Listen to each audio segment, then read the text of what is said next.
ಕಾನೂನು ಸೇವೆಗಳ ಪ್ರಾಧಿಕಾರ, ವಕೀಲರ ಸಂಘ ಹಾಗೂ ವಿವಿಧ ಸ್ವಯಂ ಸೇವಾ ಸಂಸ್ಥೆಗಳು ಜಂಟಿಯಾಗಿ ರಾಯಚೂರಿನಲ್ಲಿಂದು ಆಯೋಜಿಸಿದ್ದ ರಾಷ್ಟ್ರೀಯ ರಸ್ತೆ ಸುರಕ್ಷತಾ ಮಾಸಾಚರಣೆ ಅಭಿಯಾನದಲ್ಲಿ ಜಿಲ್ಲಾ ಹಿರಿಯ ಪ್ರಧಾನ ಮತ್ತು ಸತ್ರ ನ್ಯಾಯಾಧೀಶ ಮಾರುತಿ ಬಾಗಡೆ ಭಾಗಿಯಾದರು.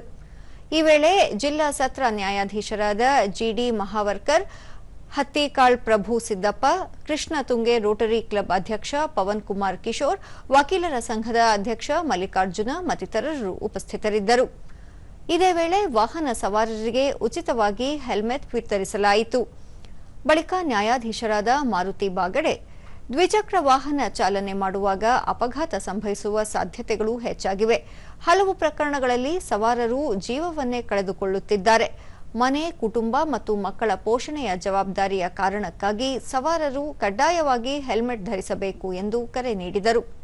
ಇದರಿಂದ ಏನಾಗ ಜನರಿಗೆ ಸಂದೇಶ ಹೋಗಬೇಕಂತಂದ್ರೆ, ನಾವು 1,000 ರೂಪಾಯಿ ಖರ್ಚು ಮಾಡಿಕೊಂಡು ತಲೆಗೆ ಹೆಲ್ಮೆಟ್ ಅನ್ನು ಖರೀದಿಸಿದರೆ ಎಷ್ಟೋ ಲಕ್ಷಗಳ ಪ್ರಾಣವನ್ನ ನಾವು ಉಳಿಸ್ಕೋಬಹುದು.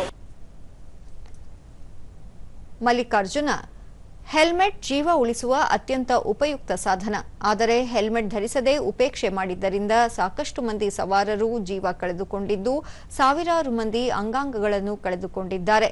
ಕಡ್ಡಾಯ ಹೆಲ್ಮೆಟ್ ಧರಿಸುವ ಮೂಲಕ ಸವಾರರು ಇಂತಹ ಅಪಾಯಗಳಿಂದ ಪಾರಾಗಬೇಕು ಎಂದು ಕರೆ ನೀಡಿದರು. ರಾಯಚೂರು ಜನಕ್ಕೆ ನನ್ನ ಸಂದೇಶ ಏನಂದ್ರೆ, ಪ್ರತಿಯೊಬ್ಬರು ವಾಹನ ಚಲಾಯಿಸೋ, ದ್ವಿಚಕ್ರ ವಾಹನ ಚಲಾಯಿಸೋ ಮುಂದೆ ಹೆಲ್ಮೆಟ್ ಧರಿಸಲು ಚಲಾಯಿಸಬೇಕಂತೇಳಿ ನನ್ನ ಸವಿನಯ ಪ್ರಾರ್ಥನೆ. ಪವನ್ ಕುಮಾರ್ ಕಿಶೋರ್, ರಸ್ತೆ ಸುರಕ್ಷತೆ ಕುರಿತು ಜಾಗೃತಿ ಹೆಚ್ಚಬೇಕು, ಸವಾರರು ಜೀವ ಮತ್ತು ಪ್ರಾಣದ ಮಹತ್ವ ಅರಿತು ಸವಾರಿ ಮಾಡಬೇಕು ಎಂದು ತಿಳಿಸಿದರು. ಪೊಲೀಸರು ಮತ್ತು ಮಹಾನಗರ ಪಾಲಿಕೆ ಇವರೆಲ್ಲರೂ ಒಂದು ಸಮನ್ವಯದಿಂದ ಕೆಲಸ ಮಾಡಿದಾಗ ಮಾತ್ರ ಈ ಒಂದು ರಸ್ತೆ ಸುರಕ್ಷತೆ ಒಂದು ಯಶಸ್ಸು ಆಗುತ್ತೆ ಅಂತ ಹೇಳ್ತಾ, ಈ ಒಂದು ಕಾರ್ಯಕ್ರಮ ಒಂದು ಮಾದರಿಯ ಕಾರ್ಯಕ್ರಮ ಆಗಿರೋದ್ರಿಂದ ಸಾರ್ವಜನಿಕರಿಗೆಲ್ಲರೂ ಈ ಒಂದು ರಸ್ತೆ ಸುರಕ್ಷತಾ ಒಂದು ಅನುಸರಣೆ ಮಾಡಿಕೊಂಡು ತಮ್ಮ ಜೀವ ಮತ್ತು ತಮ್ಮ ಕುಟುಂಬವನ್ನು ರಕ್ಷಣೆ ಮಾಡಬೇಕಾಗಿದೆ.